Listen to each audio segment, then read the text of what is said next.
All right, everybody, we're back, and Cameron's been in the basement a lot this weekend working with, I don't know what all this stuff is, but we're gonna go over it and he's gonna show you what he's been up to. So where would you like to start, Cameron? Well, I'll just give a general overview and then we can talk about some details. So Okay. I've been working a lot this weekend on the door of the garage. We have the door over here actually.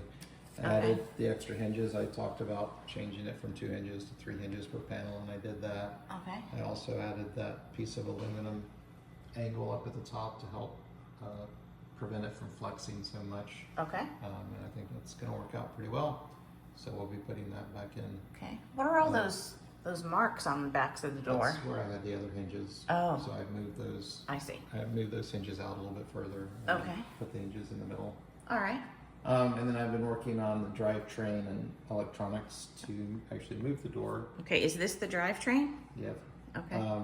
So you may remember seeing this in the garage itself. Yes. So I've taken that out and set it up here because it's easier to work and debug and try things out. Okay. I'm working with several components I've never used before, so I have to prototype a bit and make sure that things... Had to what? Prototype. Oh, okay. Make sure that things work like I'm expecting. Okay. So we have multiple things here. So like I said, drivetrain, mechanics, whatever you want to call this, that actually moves the door.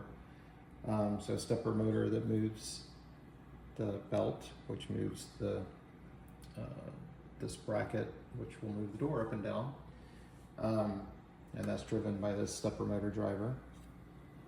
And then that's all controlled by this microcontroller. It's an ESP32. I've never used these before, but it has built-in Wi-Fi, so it'll actually connect to the network. And I'm using some home automation software called Home Assistant, where it will actually update its status of what it's doing. I can look at that on my computer or on my cell phone and monitor what's going on. Okay. There's something blinking over there with numbers. What's that? So this is a programmable power supply, and I'm using that to power the stepper driver, because when this is in the garage outside, it'll actually be powered by the recharger for the robot. It'll Okay. actually pull some power off of that, but that is outside right now, so, or actually it's in the garage right now.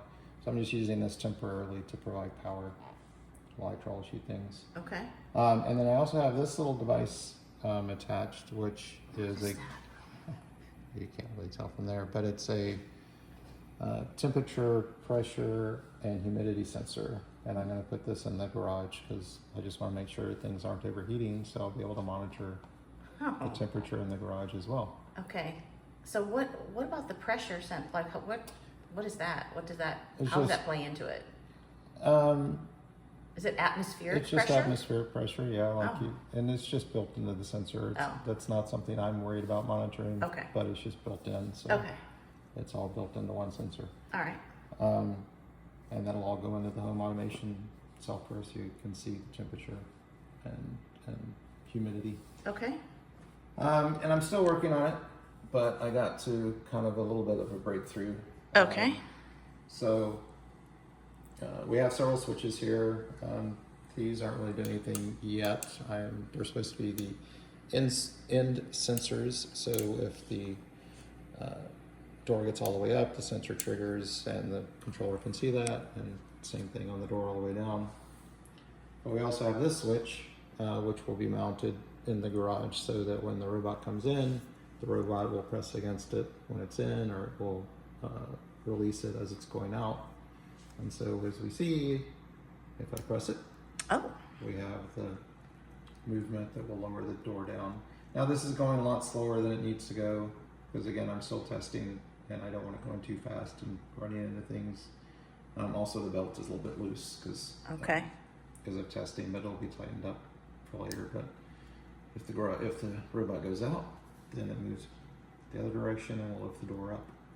Wait, it lifts the door up once the robot goes out? The robot to go out. So when the robot starts to move away from the charging station, the switch will release and the door will open so the robot can go out. Okay, will the door close right after the robot leaves? No, the door will close when the robot comes back in to the charger. Okay. So in the meantime, a curious cat walking by might say, oh, this is cozy. Yeah. It's going to be unhappy when the robot comes back. Yeah, I guess so. All right. And we haven't talked about this, but I'm going to reach. Yeah. You have a bunch of, I guess, windows printed and the crossbars, cross hatches. So you've 3D printed all of this out of, is it ABS? Yeah, it's all out of ABS. And I've been doing some reading. If I had to do it again, I'd probably do it out of ASA. ABS can yellow in sunlight, so these may turn yellow after a while and need to be painted. Okay. ASA apparently does not yellow. Okay. Anyway, I printed these in 2 pieces. I don't have the failed one down here, but so basically these will go in the holes in the garage, and then you have little cross pieces, and then also the plexiglass will need to be cut to put on here to actually make windows. Okay, so you're cutting that out of clear acrylic on the CO2 laser. Yes. Okay, and are you using 1/4 inch, 1/8 inch? 1/8 inch, anything will be fine here. It just needs to be, 1/16 inch should be fine here. It's Okay. not supporting anything, so Okay, I'll just look to see what we have and cut it. all right. And how many total windows do we have? Let's see, Oh. So 9. 9 windows. Okay. And then plus there'll be one in the door, which we haven't made the door yet. Right. And we're deliberating about that because we could make the door out of a solid piece of acrylic, and we could even engrave that acrylic if we wanted to. Make it real fancy and put a Yeah. cute doorknob on it. But the door has a little window in it. Yes. Okay. All right. So what is next for you? It's Sunday, May the 4th. May the 4th be with all of you. And it's 1:45. So what's going to happen today? Well, I'm going to try to get this finished up. I still have some coding to do, because basically right now if you turn it on, it doesn't know where it is, and so it doesn't know whether it needs to go up or go down. Okay. So needs to be some things scripted up so that it can reset itself if it loses power or something. So Or you're just- actually writing computer code to make all of this work. Kind of. I'm using some scripting that's built into the Home Assistant software that does this. Okay. So you can consider it coding, but it's really more of configuration Okay. with a little bit of scripting to handle some things. All you English majors out there, pay attention. I've got my poetry repair shop open, but it doesn't do any good here because we just have this spaghetti junction of wires. And what is this green thing? That's a digital multimeter, so it measures voltage and current and resistance and things like that. So, yeah. All right, so just curious, if you were to advise anyone who was going to build one of these garages, what kind of background do you need to be able to do all of this gobbledygook? Well, some of it depends on exactly what you're looking for, right? I mean, we made our garage a little bit more complicated than it really needs to be. Oh, that's the hallmark of an engineer, overbuild, right? And I'm making it more, like, I don't have to use this Home Assistant software. I saw somebody else that did a similar door. That's very simple. It's just based off of the switches and doesn't have a stepper motor. It has just a normal electric motor. Okay. And so you can make things simpler on yourself. Okay. There are people that also make these with mechanical doors that don't have any electronics. And Okay. so the robot pushes against some arms that lower the door or raise the door. So, yeah, I mean, as long as you have some basic construction skills, you can cut some wood and nail some things together, you could make a little house. Well, I'm with a talking robot. about the electronic part of this. Like, if somebody, what do you need to know to do all of this? Like, this isn't just a casual hobbyist, is it? Sure, somebody that is a casual hobbyist in electronics could do this. Really? Yes. Okay. This is not complicated electronics. Oh, all right. How would you compare it to the electronics that you had to assemble, put together, build for the CO2 laser? Similar. I Similar. mean, certainly it was more involved with the CO2 laser because there are more parts and more wires. But it's a similar skill. I mean, here we have some wires. We're hooking up some switches to a microcontroller,